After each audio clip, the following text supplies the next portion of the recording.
Hi, welcome back to the channel. This is Mara Mitchell here.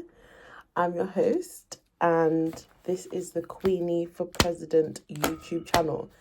At this point, I'd like you to do me a quick favor. Please like this video, subscribe to the channel, and put a comment in the comment box which says #world support, because we're growing this channel and we are sharing wonderful ideas about life and how to get on with things even in the face of great adversity. Some of my previous videos have detailed some of the really horrendous things that I've been through in my past, including stuff that I have never shared with anyone properly. I grew up pretty sheltered. My mum was very quiet, kept to herself, and we emerged from the Rastafarian culture, and we were based in Brixton to begin with. And anyone who knows that area, everybody's really tight-knit. Everybody, tries to keep everything on the hush, really. It's not a place you'll go and be able to walk up to somebody with a microphone and cameras and start finding out everything that's ever gone down in the history of Brixton. So I'm here to share some of that really elusive culture, because some terrible things have happened to not only me but lots of other people that I know, and I'm hoping to give them also courage to come forward and share their stories and hopefully make the place a better place. I don't live there now, but I've always wanted to do this. I've always wanted to be able to speak out, and hopefully the government or somebody will hear, somebody who can put initiatives into place really to help everybody from there, not just me. And I have mentioned previously, I've been given a great deal of support to get through, or to get to where I am now. I'm studying to grow my practice as a barrister. I'm growing my business, my charity business, and I'm generally just getting on with being a mum and really loving life. And if it wasn't for some of the people who did find out what happened to me and who took action immediately, I would not be here today. I wouldn't. And the same goes for me becoming a mum. And that's what today's video is about. If I didn't become a mum, even though I was quite young, 19, not so young around the world, but quite young in the area I'm from. If I didn't become a mum, I also feel like my life would have changed, and I would have had a really different perspective on family, on my personal duties. I would have found it hard to really boost myself and have that morale to keep going, I think. It's hard to say in hindsight what could have been, but yeah, I want to talk a little bit more about that. I did say that in previous videos, and I want to start by expressing and sharing what happened to me during pregnancy, the good, the bad, and the ugly. I had a pretty difficult pregnancy, but towards the end, I really enjoyed it. I really loved it, and becoming a mum just felt so natural to me. And I know that a lot of mums sometimes struggle with certain aspects of pregnancy, sometimes struggle with aspects of labour, and aspects of being a new mum. So hopefully this story will give some of you some inspiration, some ideas, and even just help you to recollect some of those moments that maybe you haven't reflected on. And yeah, so let's get into the video. Okay, so I became a mum at 19, as I said. My daughter was born in August, which is a wonderful summer month to be pushing your pram about in the summer and feeling the breeze and feeling the warmth. And yeah, I will start probably just before the pregnancy. So I was sort of like in a relationship, was in a relationship with her dad for a few years, and I was working a full-time job at a really lovely company in Chelsea. They're linked to John Lewis, I think. So they sell a lot of high-end products, get a lot of really celebrity clientele, high-end clientele, I think you could call it. And I was really, really busy at that time. So it was the September, I was due to start my degree. And I had a thought, okay, you know what I'm going to do? I'm going to take a gap year, earn some money, and do some time abroad, which was always my dream. I always wanted to be able to, like, get away from the daily slog of living in London. So I was busting my butt at work, like, earning good money. And come the December, I was like, oh my gosh, what's wrong with me? I'm so tired. I always want to pass out.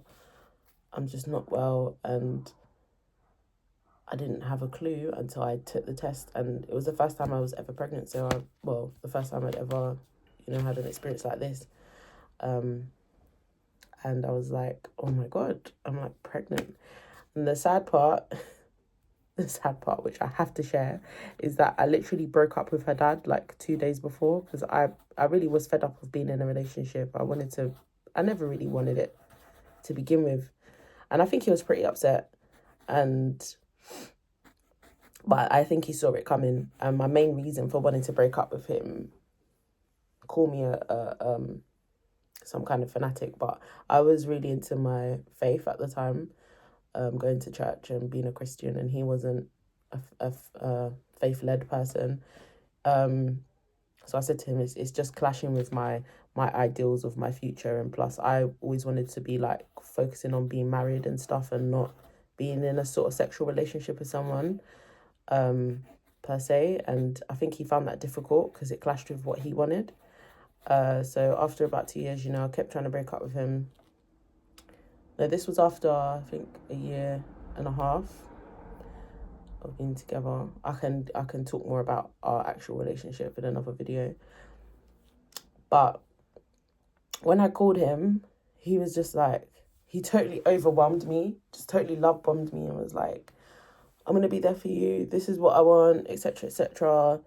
Looking back now, I'm thinking, he definitely may have been trying to keep me in a situation with him. And I went to some friends that I had at the time and was like, what the hell am I supposed to do right now? I don't have a clue.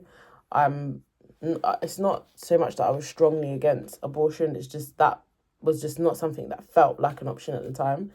I was just like, what am I supposed to do right now? This just feels too real. And my friends at the time were like, we're going to support you. We're going to be there. You can do this. And he sort of came around, and we were all kind of in a friendship group, and they were all like, you should do it. I think we should, not that it's anyone else's decision, but I did decide very quickly that this was what I was going to do. And I hadn't told the people I was living with at home. I didn't tell them because we were not very close, and I was quite scared of their reaction. So I did hold on to it for about 2 weeks and thought, what am I going to do? How am I going to say this? And in an argument with one of the people in the house, I blurted it out. And that was my then brother, who we now know may or may not be my brother, but he was like, you need to leave this house. Plain and simple. At the time, P wasn't in the house. She was out somewhere. I can't remember where she was. And so she didn't hear this conversation or this argument. And I just left. I was quite scared because, as I said, I used to get physically assaulted by him. So I didn't want to stick around. So I left straight away. After I left the house, I didn't hear from P for about a week or so. And as I said, I was definitely street homeless because my daughter's dad, which is C, his mum wasn't aware of the situation. And it's not that we didn't get along, but she's not the nicest of people. So he was like, I can't tell her right now. I'm going to build up the courage to tell her. So I wasn't staying with him. I was staying with a friend for about a week. And after about a week, I got kicked out of her house. So I was basically walking around the streets trying to figure out what to do. Then I got a call from P, who said, I found out what happened. and you need to go down to the local council and tell them you're homeless. And I was like, oh, right, that's what you're supposed to do. Like, didn't have a clue. And that was it. That was pretty much the conversation she had with me. She hung up. And I did go back round to her place after about a week or so to get my bags from her house. And she saw me, but she didn't say anything. I took my stuff and I left. And then eventually C told his mum. She was pretty upset, but she said I could stay there with her, which obviously I'm so grateful for, because, you know, it takes a lot for someone to open their door to you. But again, I didn't really get on with her that well, you know, so it wasn't the best experience there with her. And so I stayed with her, but I had obviously already split up with C, but it's like we sort of fell back into a relationship. So we were hanging out quite a bit. Obviously, I'm with him and I've had to leave work, so I'm literally sitting there. I didn't have to leave work, but I left because I felt quite embarrassed of my situation. And also being homeless as well was a bit embarrassing, and not being able to explain, not thinking I could explain to my managers what was going on with me. So I did leave, and I had a bit of savings and stuff that I thought, okay, I'm going to make it work with this money. And yeah, so hanging out with C, I think after a few weeks of me being there, he kind of realised what was happening. Like, this is the longest time we've ever spent legit together for, like, apart from going on holiday together for a whole week, which is very different. He's now realising, waking up to the fact that this is really happening. And one day, I think it became overwhelming for him. And although we were not arguing, we were in a playful situation where I was just trying to, you know, like, make him laugh and stuff like I normally would. But he was so fed up with me that he was just like, get out of my way, and just pushed me. When I landed on the floor, and I was like so shocked. I was like, oh my God, this guy's literally just attacked me, I think. I'm not sure. He walked off. When he walked off, I did like take a minute and sit down and was like, what the hell just happened? And I did go and confront him about it. And I think he was pretty surprised with my response, because I just basically let him know through my actions, like, I'm not going to let you attack me ever again, so don't even think about it. Obviously, he went on to do that, but that was like, he went on to attack me, but that was about 4 years later. So that was the first and only time during my pregnancy, and shortly after that, he'd been physically violent. So that was that. We got on with it. We tried to play house and pretend to be happy, and I started preparing for my daughter.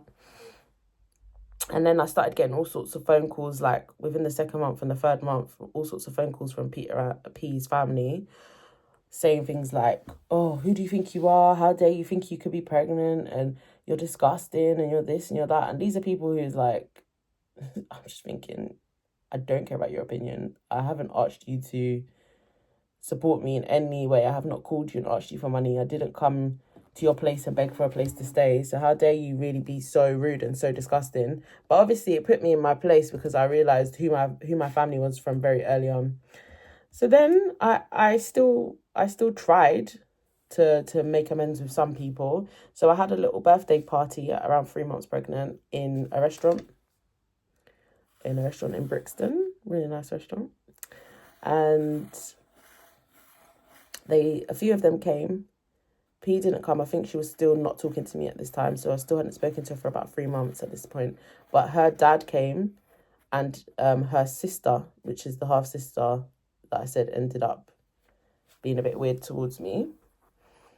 So she came, and I had a few friends there, and we had a pretty decent time. Had a little birthday party, what have you, ate food, went home.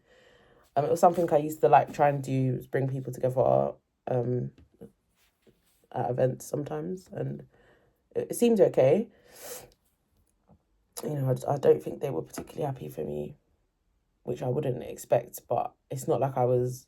Anyway, I'm not justifying their response towards me. And again, as I said, I never asked them for not even £5 towards the contribution of my child, so their opinion really doesn't matter. So I then, a week later after my birthday, I got really, really unwell.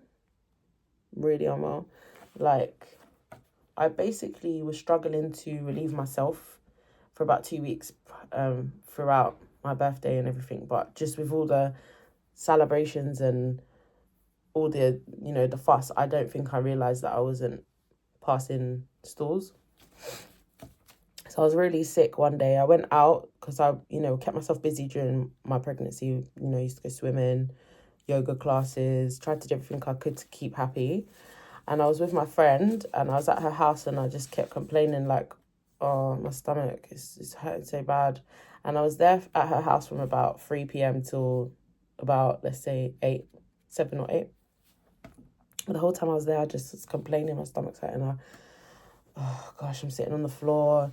Like, the pain was like here. And at this time, about 3 months, your belly starts to show. So I was like, oh my God, I need to go after a few hours of being in pain. And 2 girls that were there with me were like, okay, we're going to take you back to C's house. Make sure you get there safely. Got back there and C wasn't there. His mum was there. And I was like, I'm not feeling very well. I'm just going to go and lay down. And she was like, okay. And then as soon as C came back from work, I think about 8 or 9 or 10 even, I just started vomiting everywhere. I was trying to drink water, couldn't drink water. I was trying to take paracetamol. No, I didn't try to take paracetamol at first. I just kept trying to drink water and nothing could stay down and I just felt like a stabbing pain in my stomach. So I called the ambulance and then the ambulance said that they weren't going to come because it was really busy at A&E and I needed to take paracetamol and just hope for the best. And I was like, okay, I feel like I'm dying, but that's not a problem. Took the paracetamol, couldn't keep paracetamol down. So every time I was swallowing it, I was bringing it back up. So then, the next day, C and his mum went to work in the morning and his sister was there with me. But I was still very, very unwell and I was laying on the bed, couldn't move, still hadn't got up since the night before. And at about 12, she was like, I'm going to call the ambulance. Hopefully they'll come now. Then they came, picked me up from their house and took me to the local hospital, which is the same hospital where all this rubbish with the other pregnancy went down. And when I got there, they gave me like the anti-sickness and obviously started being able to take IV and things like that. And the doctor came and gave his prognosis. But at this point, I was blacking out. So a few people had come in to see me. I think they'd heard what had happened. C had left work. And I saw some of my friends at the time come into the room and they were sitting there with me. But I thought I was dying. Like, the way I was losing consciousness and, like, the way how people would describe that moment when you die, I literally was there at that point. And then the doctor came in the room and was like, we need to operate on you. It's an emergency operation, so we're taking you right now. Do you consent or whatever? And I think someone else gave consent for me, and then I went into theatre. That was obviously the last thing I remember. I remember waking up. I do remember like C walking into the area where near the theatre was. He was like helping me take out piercings and stuff like that. And then I basically was like, yeah, that's it. Didn't know whether I was gonna wake up alive or not. Woke up the next day and P's dad had come to the hospital to bring me food and I was just like so shocked. I was like, okay, this is nice. And they managed to save me and save Nala. And I had an appendectomy, which for a lot of people is not very serious when you're not pregnant. But the doctor had said to me I was like a few hours away from actually dying. And what else? He just said, they had to clean me out. It's quite serious. I had a lot of backup of excrement in my body and I was very sick. And that was it. Then I was like really scared to go back to C's house after that because obviously I felt like he had part to do with it because he pushed me on the floor and he kind of pushed me. That's when I started struggling to thing and then I had to call P with my tail between my legs and ask her if she would let me stay in my old room for a few weeks just until I recovered. And she said I could stay there for the 2 weeks because I basically couldn't walk for 2 weeks. And the doctor said if I move around too much, I would end up losing Nala. So I was there for 2 weeks. After 2 weeks, I got straight up, started walking as far as I could, and left. And went back to C's house. So that was that part of the pregnancy, the worst part of the pregnancy. Then C gave me a STD. At some point, he came and told me. And then I had to start taking like medicine to protect my daughter and myself during the pregnancy. So that was pretty low as well. And that was it. I saved up, bought my daughter all her things. I basically, what it was is at 8 months pregnant, I got offered like a hostel to live in. So they sent me to a place in Forest Hill. And if anyone knows the hostel in Forest Hill, it's like 8 floors up. I think it's more than 8 floors. And it's for any type of adults. It's not vulnerable adults. I think it's vulnerable adults, but it's not like just mums or anything. It's like alcoholics, drug takers, all sorts of people. So I think I told you that the council immediately helped me, but they didn't. They told me they weren't going to house me until I was about to have Nala, because they had no priority to house me due to my age being 19 at the time. Well, I was 18 at the time, so they said they didn't have a duty to house me. So then I went into this place with a friend, and she was like, there's no way I'm letting you stay here, because like the bathroom doors didn't have locks, the hallways didn't have lights, you could see the bottles of alcohol, and the hallway was smashed, and there was someone playing like crazy loud music, and the room was literally like this big, with a single bed, a sink, and that was it. So you couldn't actually fit like a cot, a pram, or anything in the room. So she was like, there's no way that they're serious about this. Like, you just tell them you're not going to take it, and wait until they offer you the mother and baby place, which is where obviously ideally you would be. So I had to wait until after I had my daughter, like 2 months after. I got placed into like the place with the mother and baby specialists and stuff, and that was a nice place. It was what would you call it, open plan thing, like with just the kitchen, the bedroom, and the bathroom all in one space. So we made do with that. I let C move in with me for a few months after we moved out of his mum's place. So for some reason he wanted to be there, and we lived together, and it was okay. Obviously I was getting ready to start university, but I think I had to take a second gap year. I can't even remember if I took a second gap year, if I went straight in, but yeah, I think I took another gap year. So I spent the year with my daughter. Did I? Wait, let me think very carefully. Because I think she was like 3 months when we went into... No.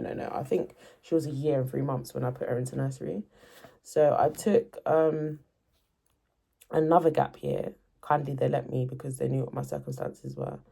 I promised them I would attend. So I spent the year like being with my daughter, loving every minute of it, like bonding with her.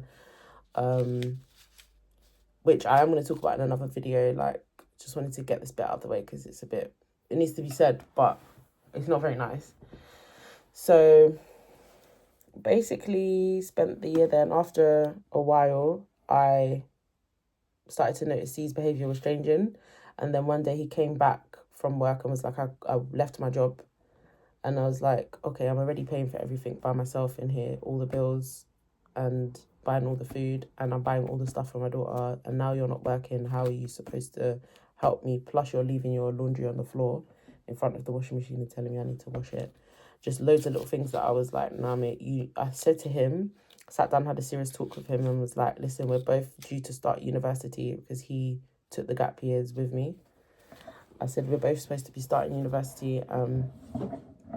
If we're like this, living on top of each other, plus I'm not really comfortable with you, then this is going to end up in a really, really bad situation. So I think you need to go back to your mum's and learn some more like techniques, how to be, you know, independent and stuff, because when he left his mum's house, his mum was still cleaning his room and doing his laundry. So I think he just struggled to be independent. And I was like, I cannot look after you. We're not married, so you're asking me to do things that it's just a bit cheeky, like. So he left anyway, and I was like, fine, your choice. You know, you want to end the relationship here as well. That's absolutely fine. I said to him, you know, if you want to continue being in a relationship with me, I think we need to go back to basics, like go back to eat and like try to, you know, actually build a serious relationship that would lead to actual marriage or something. And I don't think he was loving the sound of that. And he was like, no, thanks. And I was like, okay, user, goodbye. Let him go. Got on with my daughter, put her into nursery. Boom, went to university and started my career from there. Obviously it was tough because my daughter was not with me and she was very young. But a lot of kids go into nursery at 2, and she just went in like shortly after 1. But she was so advanced anyway, like she was talking quite well after about 1.5, and I could just communicate to her about how her day was, and she was very, very active and very happy. And yeah, she always had a smile on her face, and she was very, very, very, very bubbly. She was reading very early. I potty trained her very early, and just got her prepared for, you know, that toddler stage very quickly. And she was eating really good food, and she loved getting dressed in the morning to go to nursery.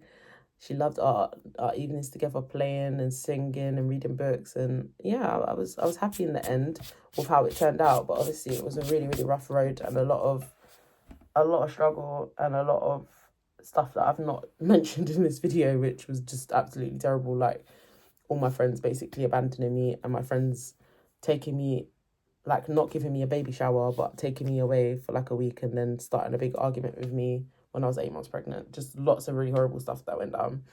And I did end up by myself, and I was happy for it, because just brick by brick I started to get rid of the people who had put like this wall around me where I wasn't safe in there, and they were using that space to like take digs at me and be abusive. And obviously there's a lot more to that I want to talk about. I did say I would mention my friendship group in another video. I mean, not mention them, talk about them. But yeah, that was my pregnancy. A tough pregnancy. I got very, very sick.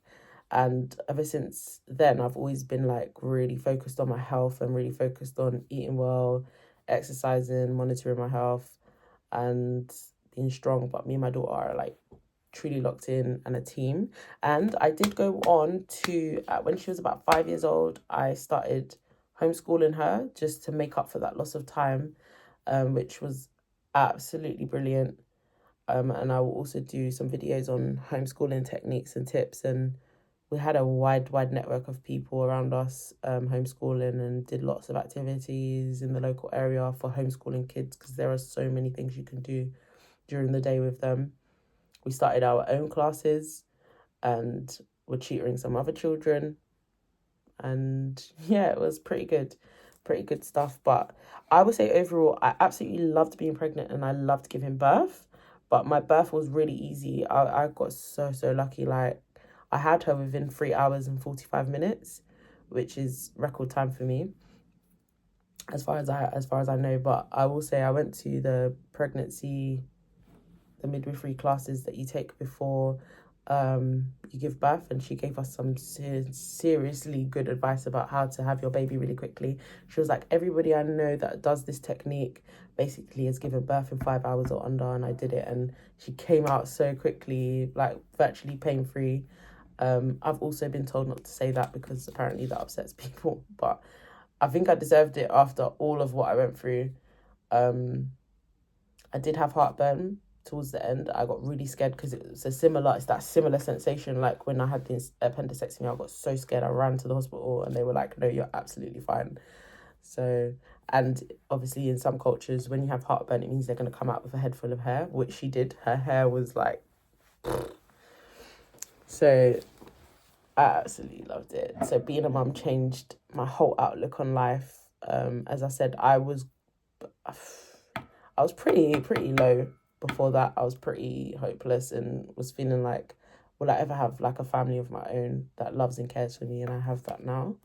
So that's good. And unfortunately, the relationship with her dad broke down. But if I got anything out of it, it was my relationship with my daughter. Sorry. My advice to people who look down on young mums is don't, because a lot of us do have a plan, and a lot of us do have people supporting us behind the scenes that want us to have the best life possible with our kids. And when you are young and you have kids, you're active and you can run about with them. Your brain is still active, you know, and you're a lot of the time fully willing and prepared to make sacrifices, and you're able to do that. You're able to put something aside and say, well, actually, I can get on with that in 10 years because you still have that time. And to mums who are struggling, like as a young mum or any type of mum, just keep going. It gets better. I mean, everybody has highs and lows and there's no manual. But I will say, C's mum gave me a brilliant book that broke down like all the stages from 0 to, I think, like 5 years. So all of the milestones that she's supposed to have met. So I read and understood that beforehand. So I had something to do. I think a lot of parents sometimes feel like, oh, what am I supposed to be doing? So if you make that plan, literally write down your goals that you want to meet, literally know what you want your child to be doing by a certain age, it will keep you busy. Keep yourself busy. Keep a diary of the things your child is doing. And when you look back, you'll be so proud of yourself. Take lots of pictures. And I tell you what, I started reading to Nala at about between 2 and 6 months, and her verbal skills are so advanced that it's like people always comment how well she speaks. So I would say make sure you're reading to your kids, because your kids being able to communicate is the main basis of how your relationship blossoms with them. So do be reading to them. They love it. Singing songs, teach them languages other than your own. And another thing, which is it's a bit of an unorthodox thing, but when you are reading, read absolutely anything to them. Read them things about rocket science. You never know what your child is going to pick up on, and what he or she's going to be good at. Just dare to be brave, and dare to, you know, open your mind, because they're the next generation. So everything for them is like easier, and they pick up what we know like that. So you need to give them opportunities and open doors for them to learn new and wonderful things. So yeah, also last thing, just don't let anybody stop you when you want to do something with your kids, and you've got naysayers and you've got people around you saying, oh, well, I did it this way and I did it that way. Try to stick to your plan. Try to stick to the plan that you made during your pregnancy, or even way before you planned to get pregnant. Stick to it and take good advice. Yes, add it to your plan where you can, but do not go off of track because other people are judging you. Because other mothers have a strong tendency to come into your life and be like, I don't like that you do that because I would never. And that's just maybe what your child needs. So yeah, set a plan and stick to it when it comes to your kids, and you will succeed as a parent, single mother or not. Yeah, and share your plans with me if you like. I would love to see them. I would love for some people to talk me through what they want to do with their kids, what they want to achieve with their kids, and yeah, have a brilliant time. So like, comment, subscribe, let me know what you thought of this video. And we will come back with some more parenting tips in the next one. I'm hoping to get Nala into one of my videos. She's very busy revising for her exams right now, so she hasn't got much time. But I would love for her to come in and talk about her upbringing and what she remembers, things she thought were great that you could be doing with your kids and stuff like that. So bye. Take care. Have a blessed evening. Goodbye.